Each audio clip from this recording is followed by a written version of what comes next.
After all that our family went through, I can't believe how far we've come. The counseling at Project PAVE really helped all of us. We are a healthy family again. The reason I like to refer patients to Project PAVE is because they have real expertise in dealing with issues related to violence. The therapists are licensed, trained professionals who have a lot of experience identifying specifically what's going on with the individual child, whether it's a 6-year-old, a 17-year-old. To be honest, I didn't think I was going to like my counselor, but after talking just a couple times, I felt so comfortable. They listen to me whenever I talk to them and they understand what I'm saying. I felt more like a person because I had people to talk to. By being able to refer kids to Project PAVE, they can start working with both the kids and the families. I was so worried about the kids. I knew that, but I didn't know how to help. Kids develop post-traumatic stress disorder, depression, anxiety. Victims of physical violence suffer significant consequences related to their experience.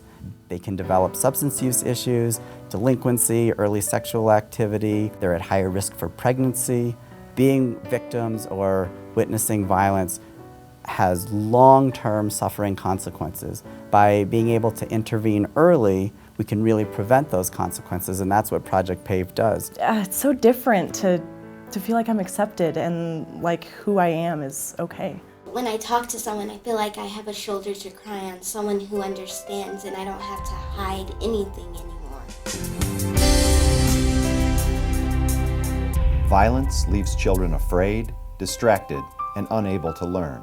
Project PAVE provides schools with much-needed counselors who specialize in dealing with victims of violence. Children who are free from worry, fear, and threats of violence can enter the classroom ready to learn. It has to be something where they have a structured way of dealing with the anger, or dealing with the sadness, or dealing with whatever violent incident that occurs. My dad was abusive to my mom, and so when I got into a relationship with the boy, I thought that was how it was supposed to be. And I grew up thinking that that was normal. That's what every child goes through. And so I just adapted that into a part of my life. And that's where Project PAVE comes in. They give me the assistance to deal with the safety side, the emotional side. They talk to kids who have been in the same situation that I have been in, and they help them through that. Counselor helps kids if they're sad, and they talk to each other, and if they throw up, you take them to the nurse. I like having someone to talk to at school because I don't like being lonely. I wasn't paying attention in school and because my parents were fighting, and I was pretty much thinking about that during the school day. And once they are safe, they feel safe to learn. And once they're learning, then the student achievement rises and they are successful. The kids used to bully each other, but now kids are getting along better because of what the counselor taught us. If we know each other, we understand each other's story and a little bit of each other's history, well, we can't do anything else but to get along.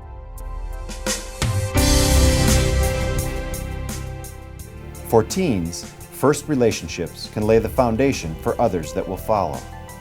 Setting positive standards early is key to creating healthy relationships and building a life free from violence. The Teen Dating Violence Program at Project PAVE is a comprehensive program that teaches students about issues revolving around teen dating violence, as well as cultural and gender issues, and qualities that build healthy relationships. We do things for the school such as assemblies and programs so that our students are aware of what teen dating violence actually is. I know what a good relationship is now. I know not to take things too slow, not to take things too fast. Project PAVE taught me that it's not my fault and that other kids go through it as well. There has to be trust and respect. Otherwise there's no love, and otherwise there's no relationship. With my students, it's had tremendous success in making them anticipate issues that might occur in dating or have already occurred. This should be one of the things that's implemented and discussed in homes. You know, how to have a healthy relationship. This is how to communicate with your words and not your hands. You look for those clues and those subtle things that really make a difference, and so you're able to get out of a relationship early before you get in too deep. These positive ideas that the kids pick up in the Angels Against Abuse Club really have a lasting impact on the school and the community as well. I like going to school now, and for once, I like going home too. We can make a difference in the lives of these young folks so that they don't have to be destined to repeat this cycle of relationship violence. And I want to thank all of our volunteers, our donors, everyone who has in some way contributed to our success, because without it, we could not be doing this vital work. I was just confused and scared. I felt like I was different from everybody else. Catch it early, and then it won't become a problem. I feel a lot safer now. Abuse is wrong, even if you see your parents do it. You want to be able to trust the person and love the person. Sometimes that's just the best part, having someone to talk to.